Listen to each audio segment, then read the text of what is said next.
Hey Evan, how are you doing, man? Hey, I'm doing well. How are you doing today? Doing good. Feels good to be on the other side of the table this time. Absolutely. Absolutely. So before we bring Jason on, I want to get through a little bit of housekeeping here. For those of you guys who don't know, the Enduring Minds podcast. First off, welcome to the Enduring Minds podcast. We explore the intersection between mental health and endurance sports here. It's a men's mental health podcast. And we want to break the stigma associated with speaking up and out with the show. This show is part of the Everyday Athlete Podcast Network, brought to you by Run Try Bike. We're the premier voice of the everyday athlete. We bring you the best human interest stories in endurance sports. There's 9 shows now, including the newly launched Melon and MVP with Angela Hollowell. There's endless inspiration, and we talk about we tell inspiring stories about a lot of shit, including red velvet cake. So just wanted to get that housekeeping out of the way. Let everybody know that there is a podcast episode coming out for What's in Your Earbuds this Friday. And yeah, I think that's everything I have on my housekeeping notes. So I don't want to go too deep into this. I'm really excited to bring Jason onto the show. And without further ado, let's bring Jason up front. Jason, how are you doing? Nervous. No lie. Straight up nervous about Man, this. show me your palms. Show me your palms. Yeah. They're Yeah. sweaty. You Yeah, can tell. I can see that. Yeah. Yeah. Knees are weak too. I have my fidget spinner in the form of a pen in my hand as well. So Well, we're really excited to be on the other side of this conversation, and also to obviously Evan and I have different dynamics with you. I work with you every single day. You're a friend, you're my business partner.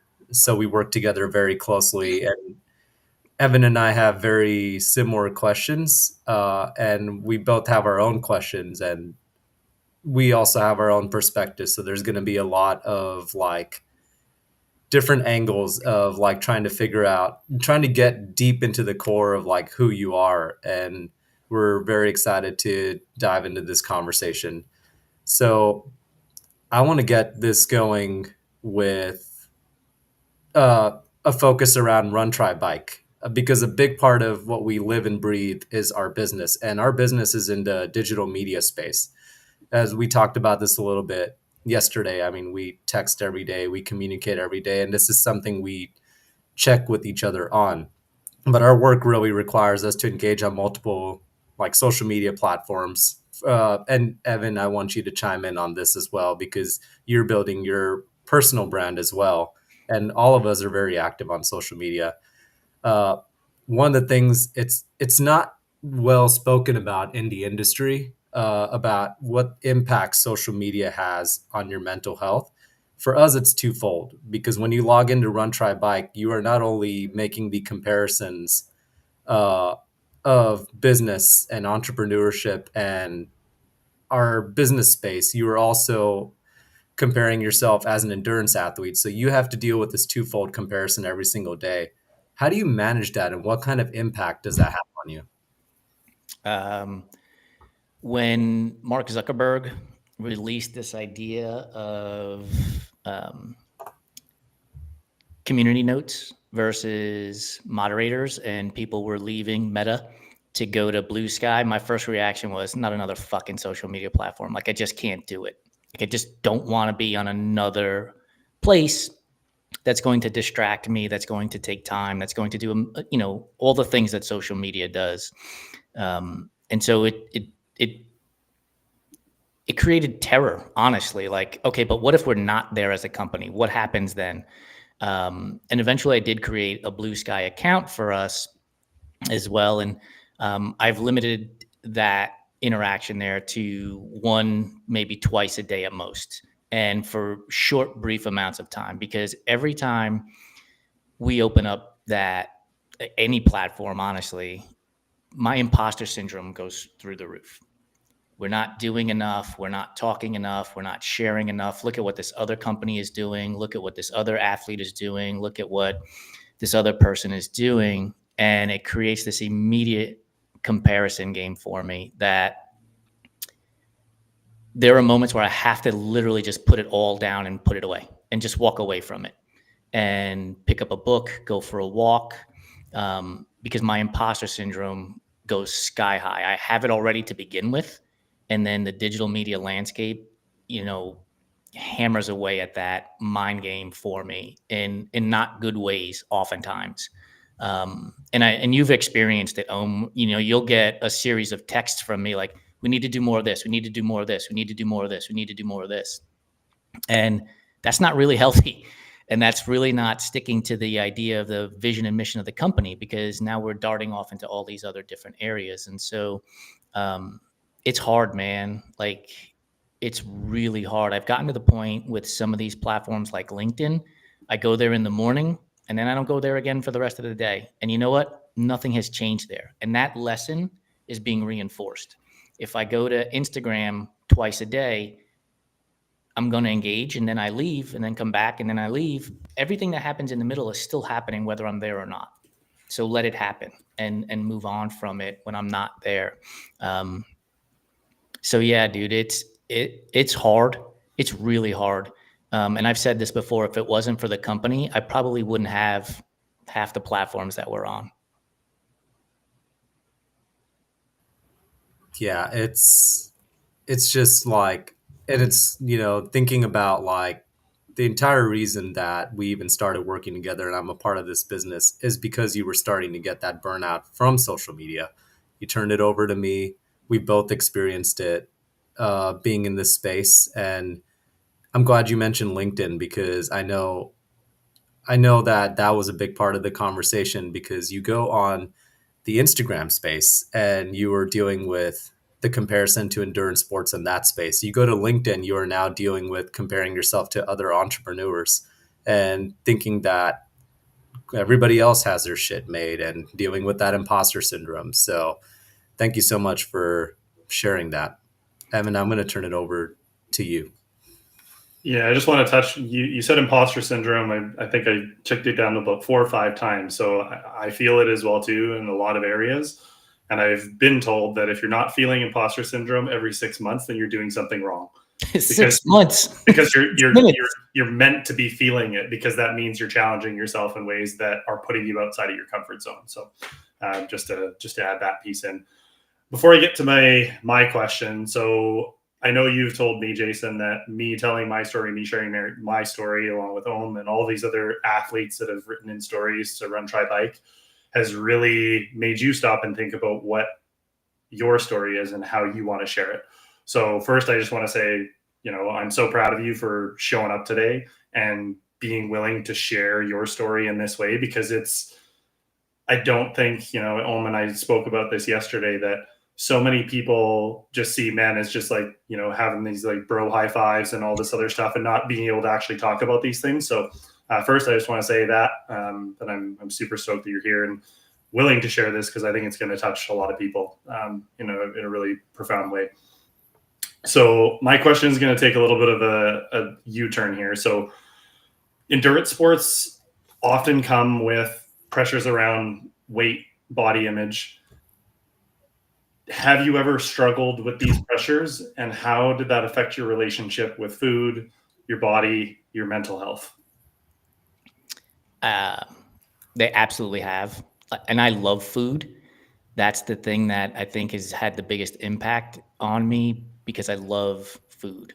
But when I first got into endurance sports, specifically triathlon, um, there is, and there still is, this concept that lighter is faster. And I'm super competitive. Like, I want to be the best at everything that I do. I want to be at the top of the list at everything I do. And I fell into this trap of lighter is faster, lighter is faster. And if anybody goes to my personal Instagram account, they'll see at the beginning it was all pictures of food, because that's what got me going. And before I knew it, food started to take a back seat to weight. And I was hiding the food that I was eating from posting on Instagram, and only sharing like, here's a picture of X meal, right? What they weren't seeing was me in the pantry at 11 o'clock at night, shoveling donut holes into my face, shoveling candy into my mouth, being at an office and eating candy constantly because I was hungry, because I was restricting myself, because I felt lighter was faster. Um, Talking to Lori about 3 or 4 years ago, it hit me like a 2x4 to the face that I had disordered eating. Like I didn't realize it. And once that came about, it was easier for me to not hide myself from eating. So today I won't hide in the pantry eating, a donut. I will eat a donut. As a matter of fact, I'm actually posting pictures of me eating donuts now.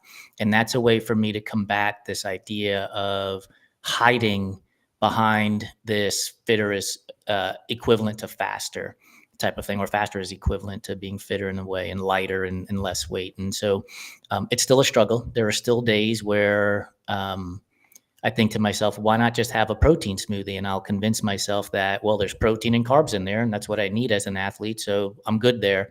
Reality is that's like 150 calories, and I probably need to be eating, 5 to 600, and I need to eat something else and go down that path. And so my relationship with food was I struggled with it, and it's better today, but it's not perfect by any means.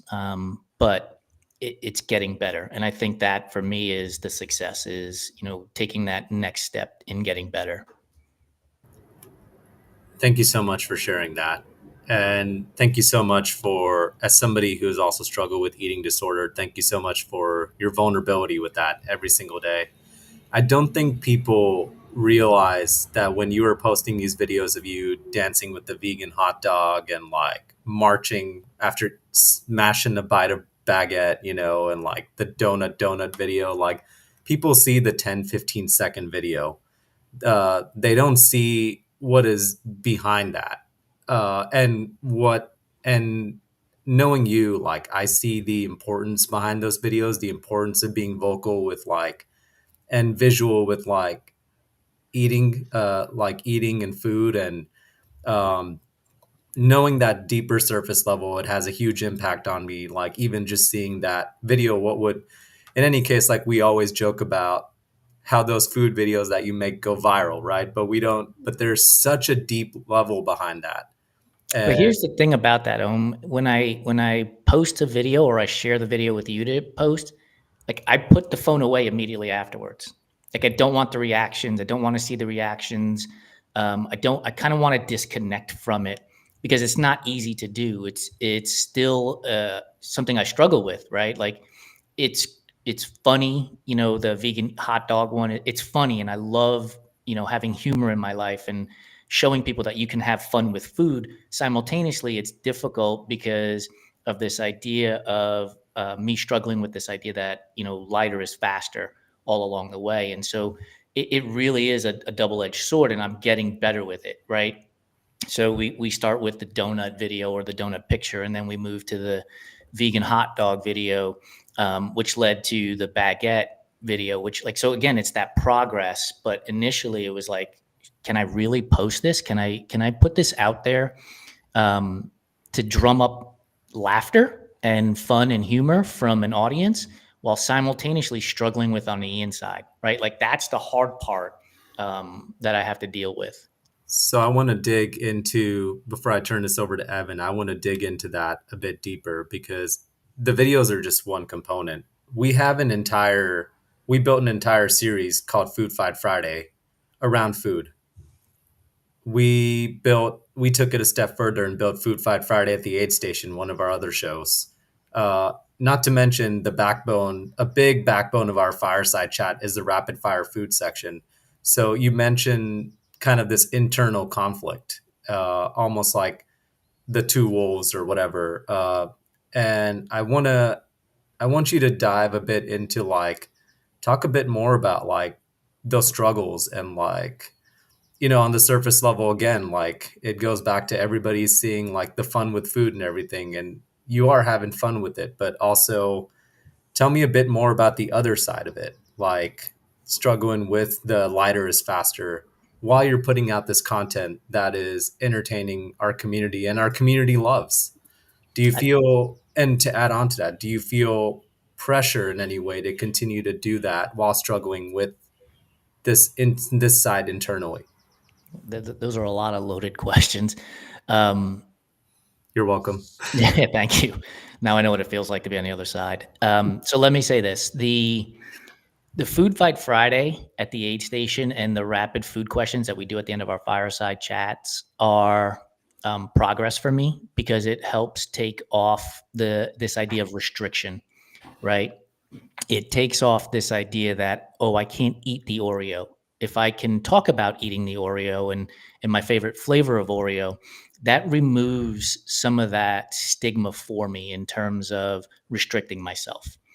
The thing about eating today versus, let's even go 10 years ago for me, I think it comes down to the sport. The sport of triathlon in and of itself is what triggered this disordered eating and being lighter is faster concept.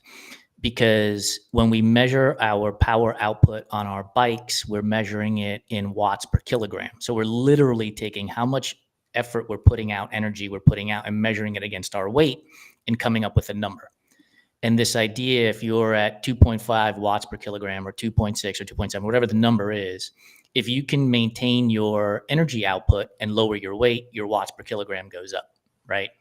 And so now I'm thinking about this idea of restricting myself and still being able to perform. And the reality is I was performing. Like I managed to race Ironman Chattanooga and do the bike and finish 112 miles of cycling in 20 miles per hour average, right? Like that's moving on a bike really fast. So that component reinforces it. Today, when I run a 100-miler or Cocodona 250, I've got to eat, right? If you sit in your house all day for 24 hours, you're going to have to eat to stay alive. Well, now I'm out here putting out energy and going 100 miles in 20 hours to 26 hours or 5 days at Cocodona. You've got to eat. And so you get rid of this idea for me that lighter is faster in those scenarios, because the only way to take that next step at a 100-miler or at a multi-day event is to be energized and eating. And so I think that the sport in and of itself is also, by moving away from Ironman triathlon into trail and ultra running, I think that has also helped with the disordered eating that I dealt with. And so doing that also now allows me to do the Food Fight Friday at the aid station and allows me to do the rapid fire at the end of our fireside chats without any anxiety. And if anybody goes back and listens to any of these shows, you will notice that I don't tell you never to not eat anything. Like we have a big joke about pineapple on pizza. It's not something I will ever do. I don't like it. It's not for me. But if you're going to do it, celebrate it, do it, enjoy it. I will never tell you not to do it, because that's just another form of restriction. Like get rid of the gatekeeping in a way.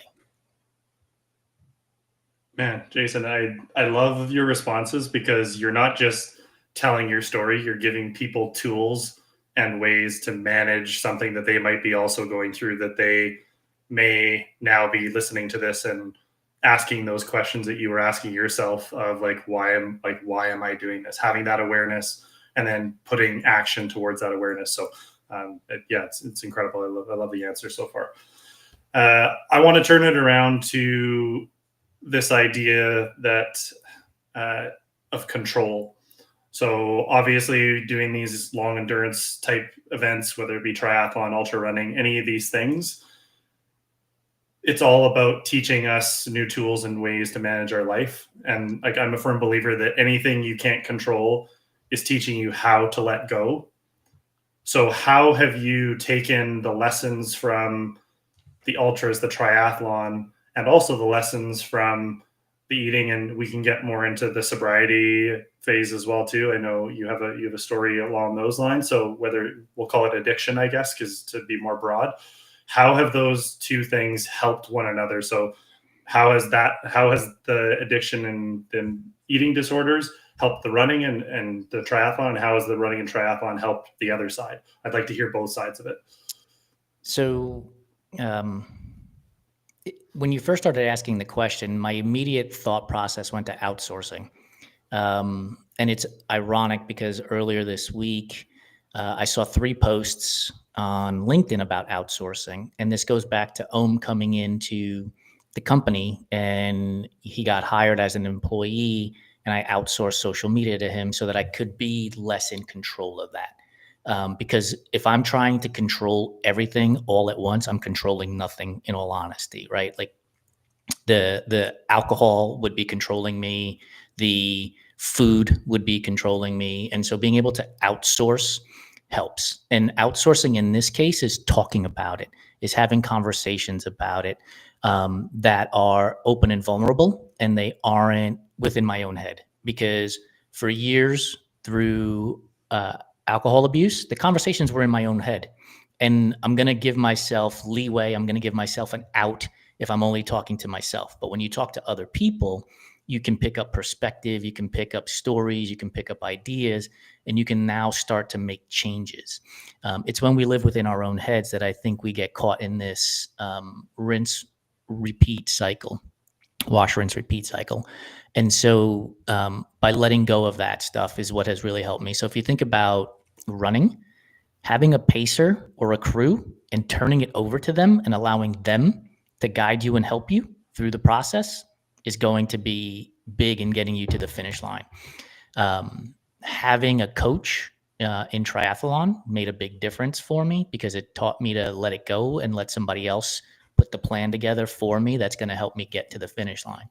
I mean, this is a men's mental health podcast, and men are terrible at seeking help. We are terrible at it. But the reality is you have to outsource that stuff. You have to raise your hand and ask for help and say, I'm struggling with X, whatever X is. Can you help me? And so if anybody who's ever engaged me in conversation via email, text, live conversation like this, the conversation almost always ends with, what can I do to help you? Right? Because a lot of people are afraid to ask for help. So instead, I'll say, what can I do to help you, and give and open the door to them to say, actually, here's what I need.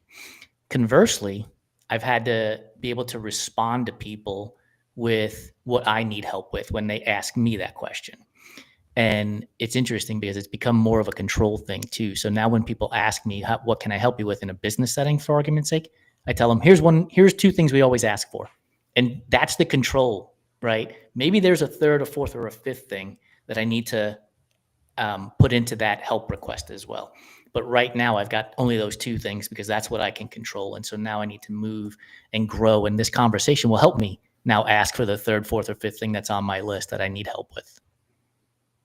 Yeah, and I'm it's sounding like, again, like everything is just meshed together, whether it be the business, the personal goals and things you have with the running and triathlon, all of the addiction, the eating disorders. It seems like it's all connected.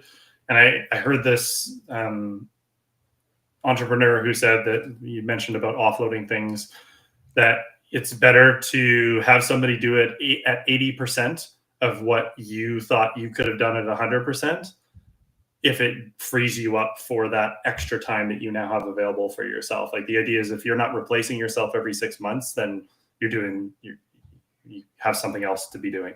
So yeah. I've said this a couple of times this week already, and it's sort of a mantra for me to live by, which is I would much rather be bank account stable and time wealthy than to be bank account wealthy and time poor. Outsourcing things and allowing other people to do things for me will allow me the time to go be more creative, to go do things, to go for a run, go for a walk, just to get away and allow myself to process, and then not deal with waking up at 2:30 in the morning in a panic attack because I forgot to do X or Y or Z, right? If it's somebody else's responsibility and they're helping me, and that, to your point, at 80%, that's a lot better than me struggling to do it and panic attacking at 2:30 a.m. because it's under 100% under my control. Yeah, I think one of the things that I have definitely struggled with is saying the words "I need help," and I want to ask you that same question. You are very much a person who says, "What can I do to help you?" Uh, was it a journey for you to get to a place uh, to be able to ask for that help in return? It's still on the journey, dude. I saw a post last week or maybe earlier this week, and I think we've all seen it where it's always, something along the lines of check on your friends who are always helping you or something to that effect, right?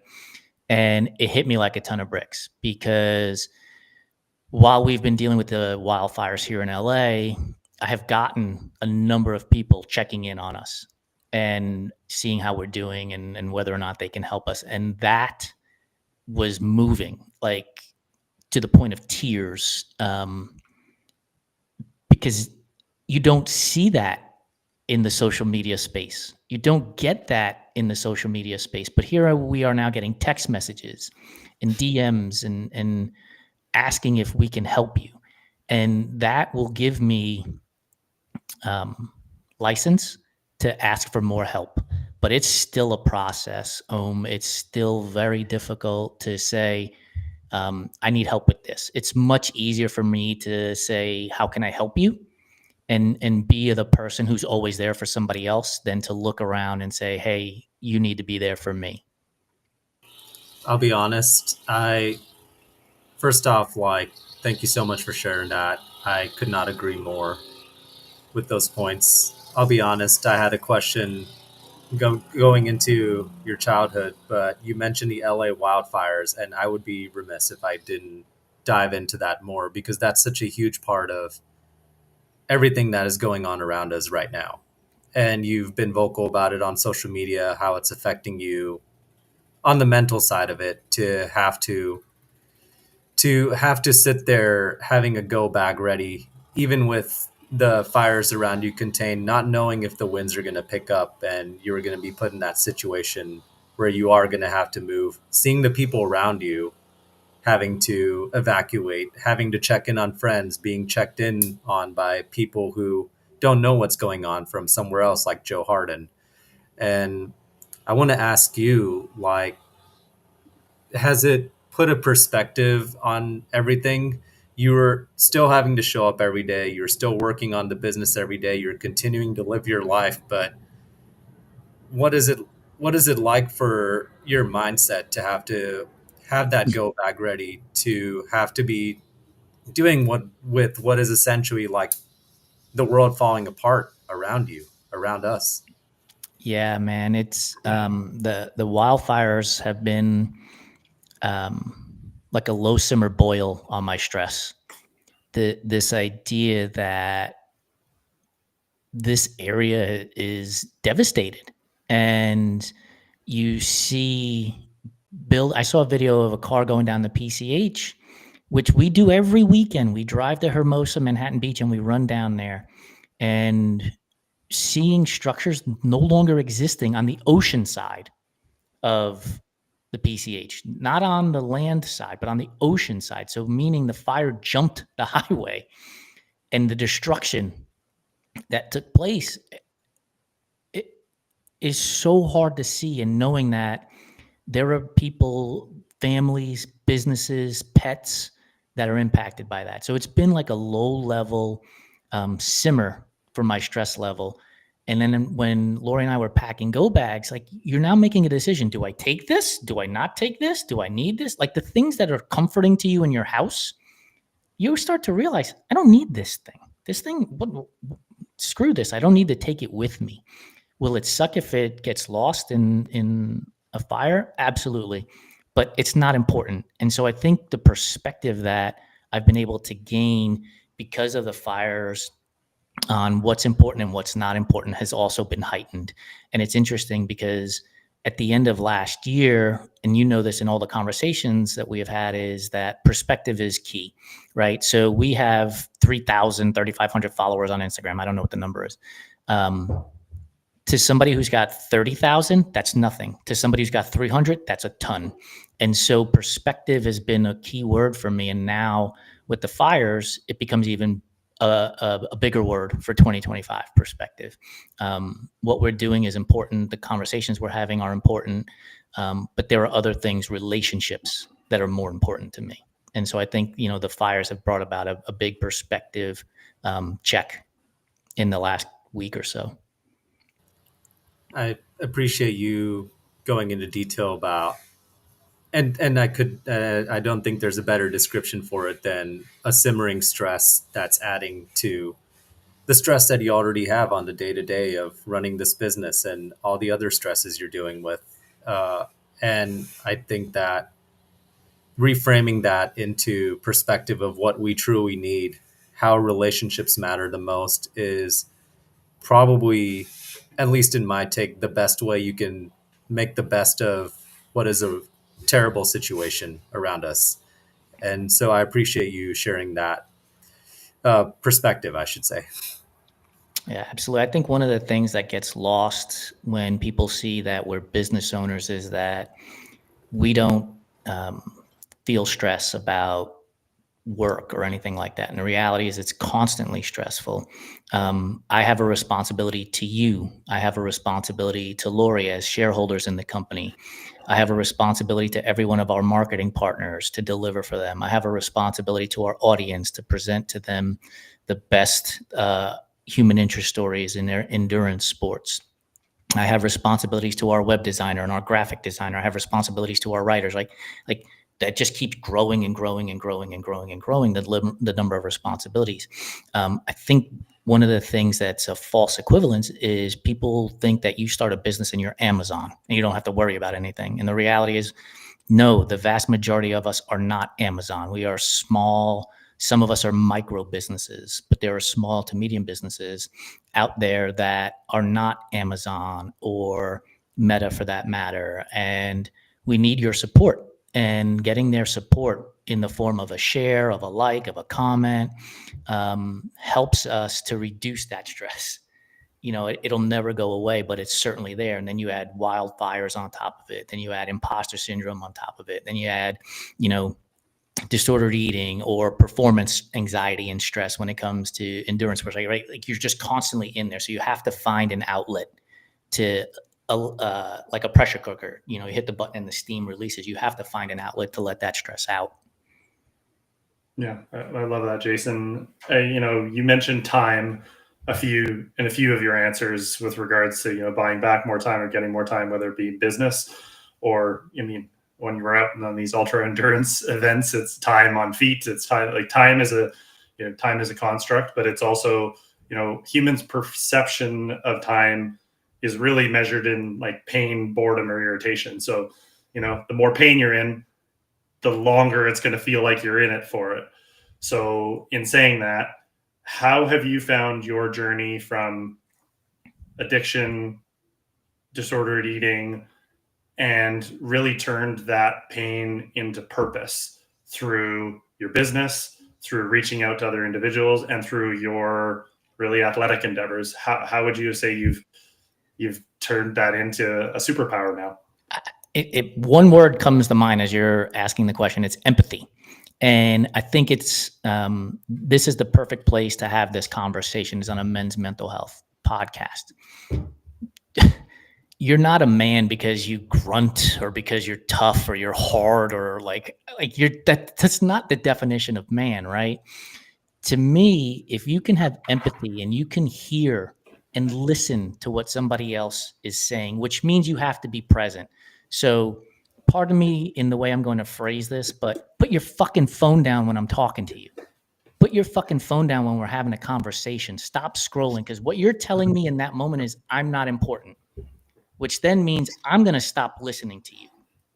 So put your phone down, spare the 2, 3, 4, 5 minutes that we're going to share together, and let's have a conversation and engage each other so I can hear you, I can be empathetic to you, I can help you, and return that back to me. And I think when we can get to that place in society, I think we'll all be happier. And it's not because, I hacked my way to this body, or I hacked my way to speed, or I hacked my way to whatever it is people are hacking their way to.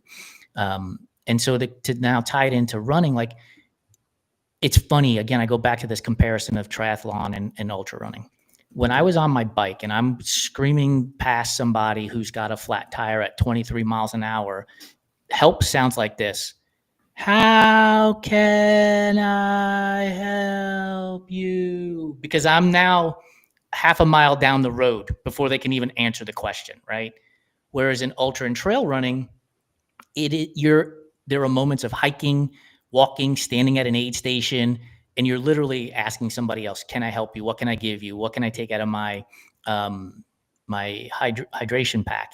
And I think the reality is, in ultra and trail running, we are slowed down, and when we slow down, we can go faster together. Whereas if you use my triathlon example, if I'm half a mile down the road and that person is still trying to change a flat tire behind me, they're going nowhere, right? I'm on my own. I'm way ahead of the pack. And so I think if we can be empathetic and slow down in life, I think we can then value our time, because then we can see what it's worth, because we're doing it with people and we're paying attention and we're present with them all at the same time. Yeah, there's so few places left in this world like an ultra or these events where you can put yourself into that place and you have no choice but to be present in that space. We're really a generation of more worried about how our life looks than how it feels. And that's why, like I've said before, like we're in an epidemic of not knowing how to feel, because we have all these devices and these things that are interrupting our thought patterns and all these other pieces. So yeah, thanks for sharing that, Jason. Empathy. I think it's a good reminder for everybody to just stop every now and then, put the phone down, put it away. Yeah, I think, the phone has its place, right? So if you think of somebody, so if I think of Evan, I should text him, I should email him, I should call him in that moment, as opposed to thinking, well, he's so busy, right? Yeah, we're all busy being busy, but where we're not busy is being in connection with each other. And that's where we should be busy.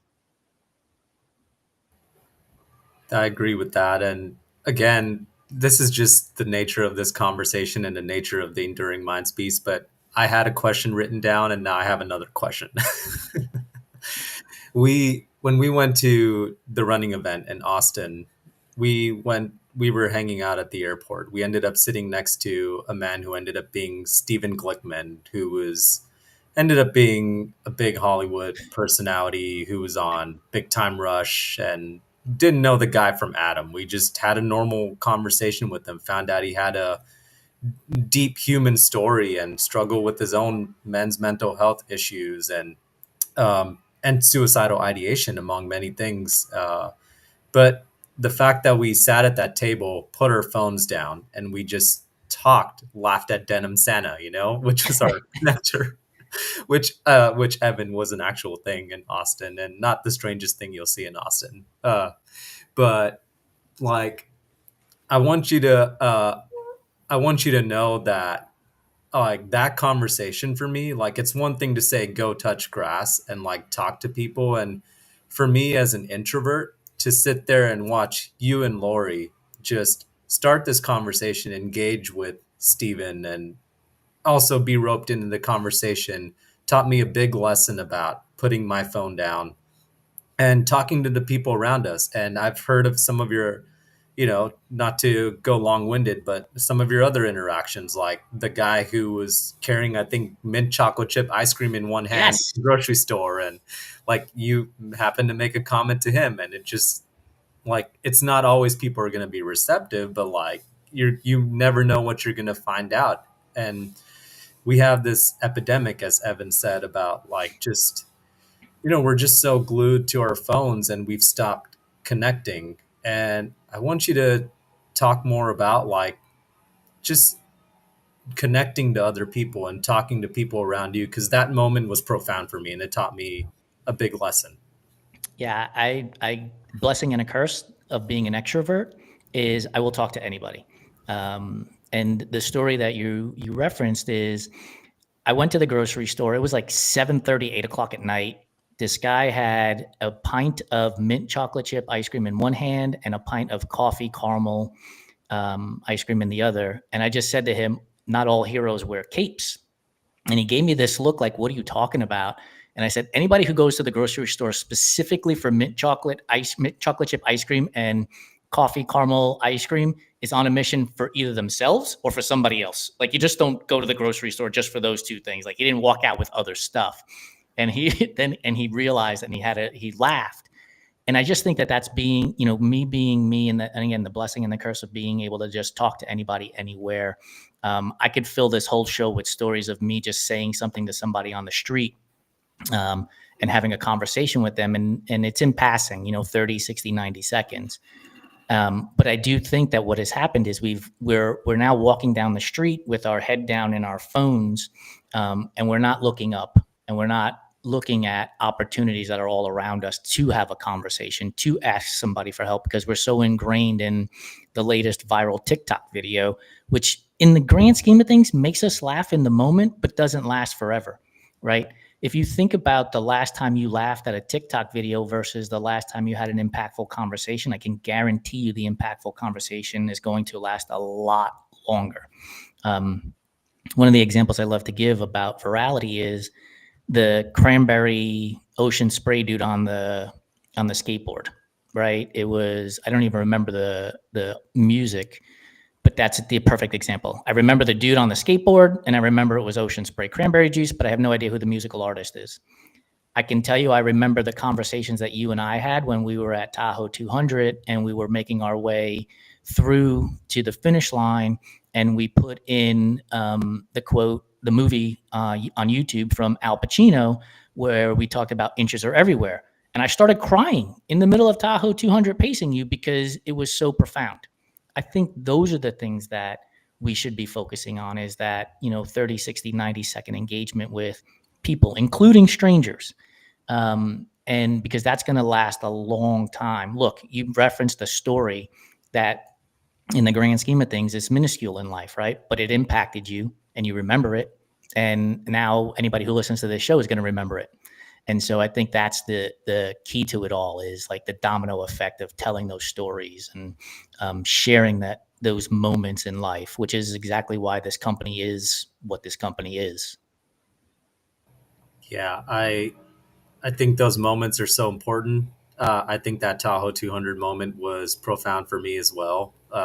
And hearing about, then I just, I keep replaying that clip in the hopes of like recapturing that moment. But once the moment's gone, it's gone. And I think that with social media and everything, we forget to like hone in on the moment and just feel the moment with all your senses while you're in it.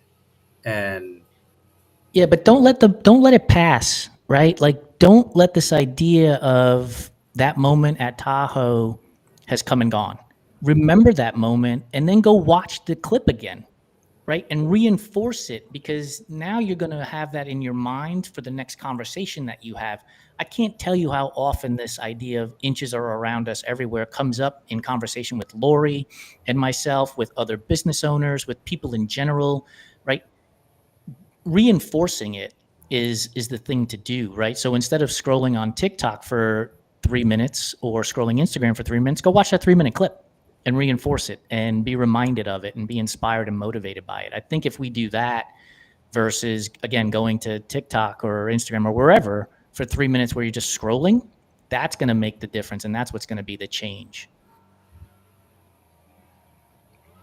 All right, Jason, I know we haven't known each other for a long time, but I know you're a big thinker and you think bigger than what you should even probably think is possible, which is amazing. So I want to go to this idea that we were talking about with the real life connections, the getting out of your phones and bringing things into real life. And I know we've discussed in the past, like retreats and other things. For Run Try Bike, I get the sense that a long-term goal or vision is to move this out of the digital space and be able to bring people together in real life. So if money was no object today, and I said, in 3 years, where do you want that part of the business to be? I want to hear what your answer would be to that. Woo. Great question. So, man. All right. So first things first, Lori and I have discussed a running shoe store that is also a coffee shop and podcast studio. A running shoe store gets people in there, gets people talking, you have conversations, you have connections. Coffee does the same thing.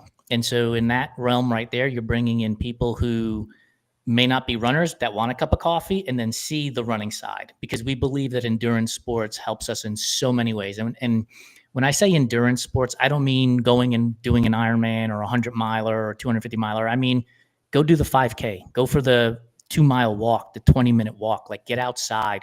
And so having the coffee shop connected to the running shoe store brings that connection between sport and non-sport. And then having the podcast studio allows for people to hear conversations like this in real time. Like, let's have an audience. So that's one of the dreams. Another dream, and I think we're putting it into effect already, is doing panel discussions. Like, let's go to places and have panel discussions about endurance sports and their impacts on our lives. Positively, hey, I did something I didn't think I could ever do. And negatively, yes, I stopped eating, certain foods because lighter was faster. And let's have those panel discussions at different events. TRE could be one of them. We could do it at, one of the ideas is doing it at car dealerships in various cities all across the country where they have open spaces for us to get to. I think that in-person style is another vision for me. And then you mentioned retreats. It's something that we're working on for this year. I would love to go from a single retreat to quarterly, where we have 4 of them a year in different parts of the country. Because look, I know not everybody can travel places.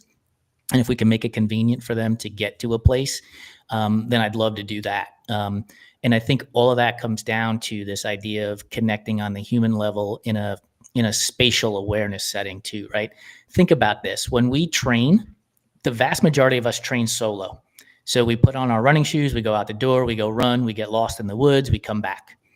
But the palpable energy when you go to a starting line and you're now surrounded by 100, 200, 300 people, or if it's an Ironman, 1,500 people, 2,000 people, like, it is energetic. Well, let's take that for a run, try, bike and make that the scenario where we're not training on our own. We're actually amongst a group of people and feeling that energy. I think if we can do that, man, sky's the limit. And it's big dreaming. Money is no object, as you said, but I do think that those are the things that we can get to, because we're putting a path in place to get to those places. Yeah, I agree. And we're doing it in a way where we have this amazing community of everyday athletes that is like not one type of person, but all these different stories. And one of my favorite things about building that energetic space in this setting is that when people say like, when people talk about like not having room on the table, we say we're just going to build a bigger table. And I One of my appreciate, favorite statements. yeah, that's a trademark Jason statement right there. And a big reason why we do what we do is come to our table, we'll build a bigger table. That's it, man. The more people we can have at the table, the more we can learn. Is my belief. That's always been my thought process. If we're all saying the same thing, we're not growing and learning and getting out of our comfort zone. Excuse me. And I mean, it's cliche, right? Growth happens outside the comfort zone, but it's a cliche for a reason, because it's true. Another one of my favorite sayings, and I've been posting it all morning because of Joe Harden's post about being on the cover of our magazine a year ago, is take risks and bet on yourself, right? And when I say that, I don't mean take like uncalculated risks. Like, don't just go spend money to spend money and be like, I'm taking a risk. Like, that's going to create more stress in the long run. But if you can take a risk and bet on yourself, I think good things come from that. And then that snowball effect occurs. And look, there's going to be peaks and valleys in those scenarios. It's never just going to be straight up hockey stick growth. You're going to have peaks and valleys along the way, but that's part of the process. That's part of the learning. That's part of the growth that happens. And yeah, man, I like all just talking about this right now is getting me excited. Like, my palms are not as sweaty anymore as they were at the beginning. Before I turn it over to, well, they're about to be sweaty again. before I before I turn it over to Evan for our last segment, I want to circle back. So this is a question that I had. It's not so much of a U-turn anymore because it fits right into this concept of like building a bigger table and building this community. We have a parallel in our childhoods, a very similar but different kind of thing in our childhoods. You grew up in the Bronx, and at some point in your life, like you were put into what was, if I'm not mistaken, more of in like a affluent school in a different neighborhood. That is an understatement, dude. In a much different neighborhood. In other words, moving from the Bronx to the northern end of Rockland County would be like moving from Anaheim to Thousand Oaks. And so one of the words that comes to mind that we've used a lot is disruptor. And you were forced from a very early age to try to like, I think that everybody everybody wants to belong to a space. Everybody wants to fit in, especially when you were a kid just trying to find your space. Do you so talk about like what that was like trying to fit those molds, trying to create your own mold, and do you think that that shaped do you think that that eventually shaped and paved the road to you being that disruptor? 100%. So that production value there was not planned. The ringing of the bell, by the way. It was the ringing of your mind. Yeah. I'm glad we got to talk. We're getting to talk about my childhood and how it has shaped me as a person. So you mentioned I grew up in the Bronx, which I did, and I always preface that by saying I lived in Riverdale, but I lived down the hill, meaning we didn't live in the affluent part of Riverdale, which does have money. My parents moved my sister and I to Rockland County. I was about 12 years old, and I always say this. I wound up going to school with Tyler's and Kevin's and Suzanne's when I was going to school with Juan's and Jose's first.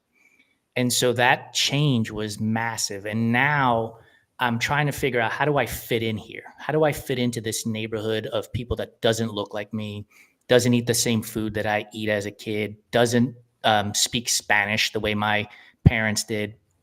And imposter syndrome, I believe my imposter syndrome started there, right? I'm no longer being who I am so I could fit in with this group. I am white presenting. Like, it's not lost on me that the privilege that I have gotten in my life is because I am white presenting with a name like Jason, right? Now, people don't hear my last name, so they don't think anything of it yet. When I say Bahamundi, they just automatically think I'm Persian in some sense. So the imposter syndrome of fitting in continues to build. I get into college, I go hang out with more of the same. I get into my first job and I'm fitting into that crowd in that scenario, all the while thinking to myself, I'm Puerto Rican. Like, I don't speak Spanish. My parents didn't teach me Spanish. I didn't get babysat by a Hispanic person. I got babysat by a Michelle, a white woman as a kid. And I could feel myself losing who I was and removing myself from being the New York City kid from the Bronx. And so that, I believe, the imposter syndrome started then and continued to grow. And then one day I had a conversation with Lori, and she just said, be yourself. And being myself meant being that Puerto Rican kid from the Bronx, that kid who loves to sing and dance and be goofy and laugh at shit and have in-depth conversations, and just that layer of onion getting peeled back and being allowed, right? Shall I say, the freedom to be myself has changed everything for me in the last 4 years, but especially last year. And the reason why I bring up last year is I lost my mother last year, and we used to sit on the couch watching the Mets. And I will never forget this. I was a huge Gary Carter fan. My mother loved Keith Hernandez. And we would argue, quote unquote, argue about who was the better Met. And one day she said, yeah, well, Keith Hernandez is the better Met because he's Mexican. And I looked at her like, what the fuck does that mean? We're Puerto Rican. Like, who cares if he's Mexican? But that was her like end all be all argument. And I cannot stop laughing about it, thinking about it. And then the Mets had a great year last year, and they leaned heavily into their Latin players. Jose Iglesias, who is Cuban, puts out a number one Latino pop hit called OMG, and his stage name is Candelita. And Edwin Diaz is walking into Citi Field with a song by Timmy Trumpets called Narcos, and it is just the craziest beat, and it's just full on Latin flavor. And that put so much pride in me that the whole idea of not being Puerto Rican and not telling people I'm Puerto Rican went away, right? One of the best Mets is Puerto Rican, Francisco Lindor, right? He's Puerto Rican, and that's a sense of pride for me. One of the best players to ever play the game is Roberto Clemente, and he's a sense of pride for the whole island for us. And so that move going from the Bronx to Rockland County had me put up a barrier of I'm not Latin and I'm not Puerto Rican. And it took me until I was basically 45, 46, 47 years old to now stand up with pride and say, no, I am Puerto Rican and I'm proud of being Puerto Rican, and remove that component. And so now it's starting to chip away at the imposter syndrome at the same time. Thank you for that question. I didn't mean to get choked up talking about my mother, but for most of us, our parents are a big part of our lives, and having lost her last year was a big loss for me, because while my mother couldn't give a shit about baseball, in all honesty, she sat on the couch and watched it with me because her son wanted to watch baseball. And that was one of our big connections. Man, Jason, that share was hard, heavy, and beautiful all at the same time, man. Appreciate you sharing that. I was hoping we would get to my childhood, because I think that's a big. I read Jamel Hill tweet. This is probably like 4 or 5 years ago, and she tweeted out, "We never outrun our childhood," and that has stuck with me since she tweeted it out. Like I said, 4 or 5 years ago, and it's been like a guiding light that has allowed me to talk about my childhood more and more and more. And it also shows that we can overcome the traumas that we've faced. It doesn't mean you do it overnight, right? But you can overcome it if you do want to, and if you want to work at it. Yeah, sounds like you found your little Jason and learned how to play again. Yeah, 100%. Yeah, that's awesome, man. So we're going to end today's episode with a little something new. We thought we would test it out on Jason because I know he loves new ideas and new things. So we're going to use it for future guests as well, too. So the segment is titled Stop, Start, Continue. And the basis of it is on the Japanese tradition of misogi. I don't know. Are you familiar with what misogi is, Jason? Om gave me a little bit of insight into it, but I think the audience would benefit from knowing it all. Sure. So at its core, misogi is about transformation. It's about shedding old habits, beliefs, ideas, and really embracing and letting in a new, more powerful version of yourself. And at the same time, letting go and surrendering in order to succeed in that growth. So we're going to be inviting other Enduring Minds members of the community, athletes, part of the Everyday Athlete podcast, to be a part of this in a bigger way. So watch out for more of that as we kind of cement this. But I'm going to go ahead with the first question. So this is your stop question, Jason. If you had to choose one mental or emotional habit you want to leave behind this year, what would it be and why? Questioning myself on whether or not I'm good enough to do it. I am. The reality is I am good enough to do it. I have built a company with help from a lot of people over the last 5 years that is recognized in this space. And I need to stop questioning whether or not we belong here, because the reality is we do belong here. But I still question myself on a constant basis. Like, do we reach out to this person? Do we reach out to that person? Are we good enough to be part of their marketing strategy? And the answer is we are. We're good enough. Yeah, absolutely. That's beautiful. Very succinct. I like it. Your second question, your start question. If you were to commit to a radical mental shift this year that would force you to grow in new ways, what would it be and why? I think the thing that I'm a very confident person. I do believe I can do anything, but then I put up this wall of excuses as to why I can't do it. So I need to start doing the thing instead of putting up the wall as the first step to the start. Like, start the thing, go do the thing. Yeah, take the action Yep. is what I'm hearing. That's my word for 2025 is action. So we're all doing the thing.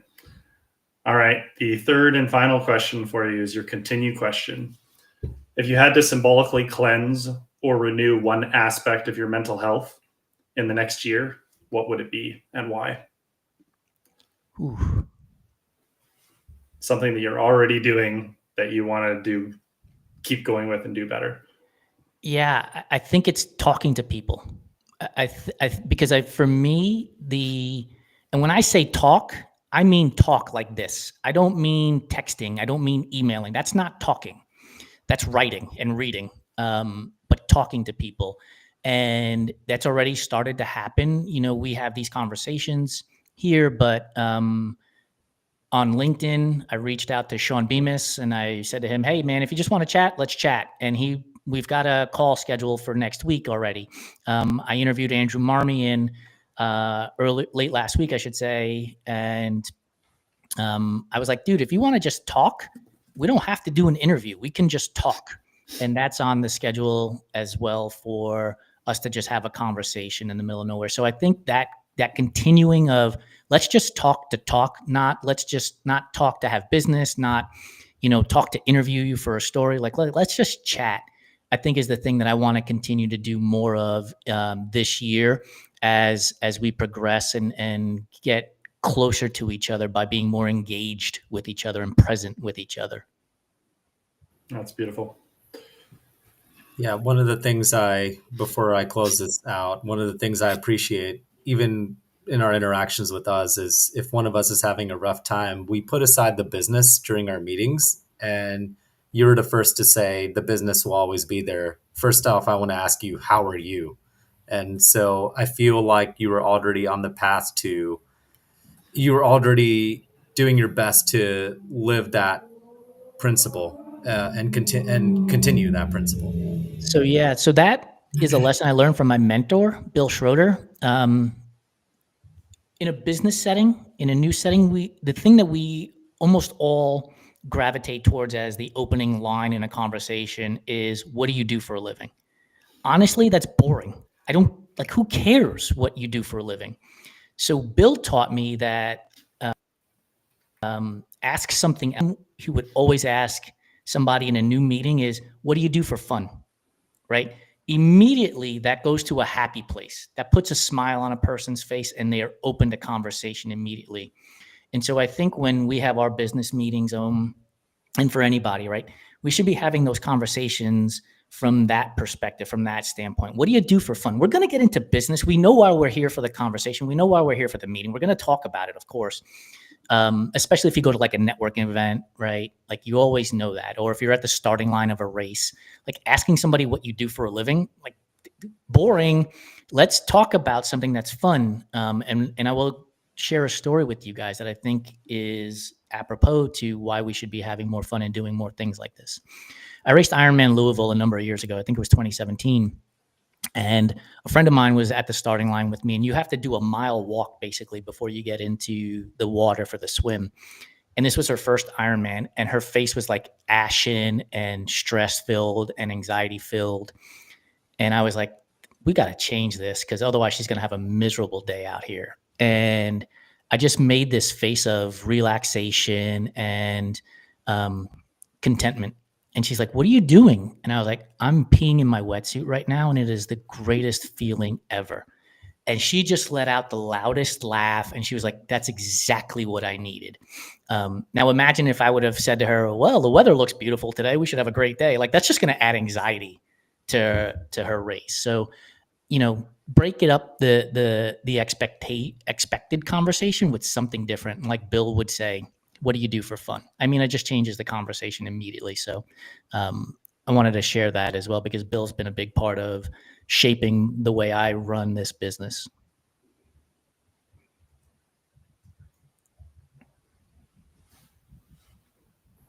Yeah, it's yeah, I've heard I feel like I've known Bill through all the stories about him, and I just I was just thinking about like all the stories, like you have essentially passed on a lot of Bill's teachings over to me, and they have shaped me as an entrepreneur, and as a human being. And appreciate your mentorship and appreciate learning more about Bill's teachings through you.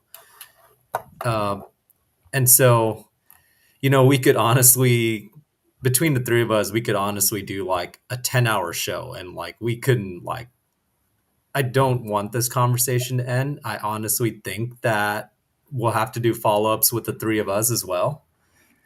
Uh, and I'm excited to see what comes with the Enduring Minds movement. So I want to thank you for your vulnerability, Jason, and being on the other side of the table. And I want to thank our audience for joining us on episode 3 of the Enduring Minds podcast, proud part of the Everyday Athlete Podcast Network, one of 9 amazing shows. Now, all three of us have been on the other side of the table. You can watch episode 1 with Evan and episode 2 with me. And on Saturday, you'll be able to watch episode 3 with Jason as well, everywhere you find your podcast under the Everyday Athlete Podcast Network. So I'm excited for what's to come. On the next episode, episode 4, we're going to bring on our first guest. So stay tuned for who that is. And you'll find out more details soon about the Misogi Challenge as well. Let's go the distance and break the silence together. Thanks, guys.